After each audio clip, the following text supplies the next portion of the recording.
जय श्री हरि। क्या आप जानते हैं कि देवर्षि नारद ने भगवान विष्णु को श्राप क्यों दिया था? कैसे एक स्वयंवर के दौरान नारद जी का चेहरा वानर जैसा हो गया और क्यों शिव जी के कड़ों को राक्षस बनने का श्राप मिला? आज के इस वीडियो में हम आपको सुनाएंगे नारद मुनि और राजकुमारी श्रीमती के स्वयंवर की वह अद्भुत पौराणिक कथा जिसने रामायण की नींव रखी। स्वयंवर में वरमाला किसी और के गले में पड़ जाने के कारण नारद मुनि बहुत निराश थे। वे बहुत आश्चर्यचकित थे कि भगवान विष्णु जैसा सुंदर रूप पाने के बाद भी मैं स्वयंवर नहीं जीत सका। शिव जी के दोनों गण जो कि राजा के वेश में स्वयंवर में सम्मिलित हुए थे, नारद जी को अपना असली परिचय देते हुए पोल खोल दी कि आपका मुख तो वानर की तरह है। वहाँ तो एक से बढ़कर एक रूपवान राजकुमार आए थे। ओह, शायद आपके रूप के कारण ही राजकुमारी ने आपको वरमाला नहीं पहनाई, कहकर दोनों हंसने लगे। नारद जी क्रोध से आग बबूला हो गए और तत्काल उन्हें शाप दे डाला, तुम दोनों कपटी और पापी जाकर राक्षस हो जाओ। तुमने हमारी हंसी की है, अब उसका फल चखो। मुनि ने फिर जल में देखा तो उन्हें अपना असली रूप प्राप्त हो गया था। तब भी उन्हें संतोष नहीं हुआ। उनके होंठ फड़क रहे थे, मन में क्रोध भरा था। तुरंत ही वे भगवान कमलापति के पास चले। मन में सोचते जा रहे थे, जाकर या तो शाप दूंगा या फिर प्राण दे दूंगा। उन्होंने जगत में मेरी हंसी कराई।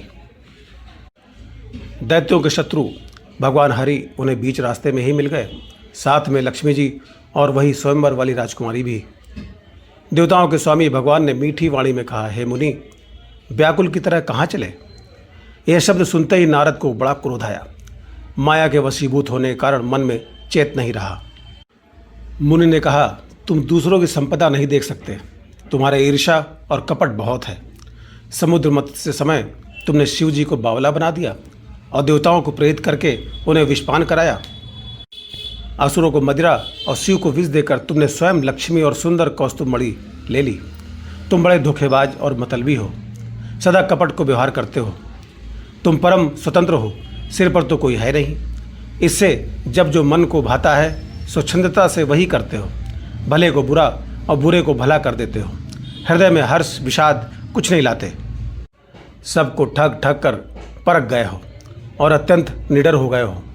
इसी से मन में सदा उत्साह रहता है। शुभ अशुभ कर्म तुम्हें बाधा नहीं देते। अब तक तुमको किसी ने ठीक नहीं किया था। अब कि तुमने अच्छे घर बना दिया है, मेरे जैसा जबरदस्त आदमी से छेड़खानी की है, अतः अपने किए का फल अवश्य पाओगे। जिस शरीर को धारण कर तुमने मुझे ठगा है, तुम भी वही शरीर धारण करो, यह मेरा शाप है। तुमने हमारा रूप बंदर सा बना दिया था, इससे बंदर ही तुम्हारी सहायता करेंगे। मैं जिस स्त्री को चाहता था उससे मेरा वियोग कराकर तुमने मेरा बड़ा अहित किया है। इससे तुम भी स्त्री के वियोग में दुखी होगे। शाप को सिर पर चढ़ाकर हृदय में हर्षित होते हुए प्रभु ने नारद जी से बहुत विनती की और कृपा निधान भगवान ने अपनी माया को प्रबलता से खींच ली।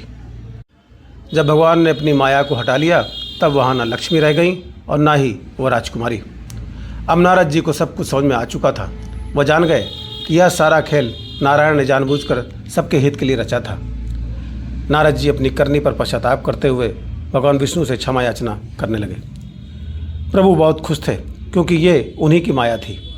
नारायण नारायण नारायण नारायण। अगर आपको यह वीडियो पसंद आए तो इसे लाइक करें और हमारे चैनल वात्सल्य दिव्य मंथन को सब्सक्राइब करना ना भूलें, ताकि आप ऐसी ही दिव्य और आध्यात्मिक कथाएं देख सकें। जय श्री राम।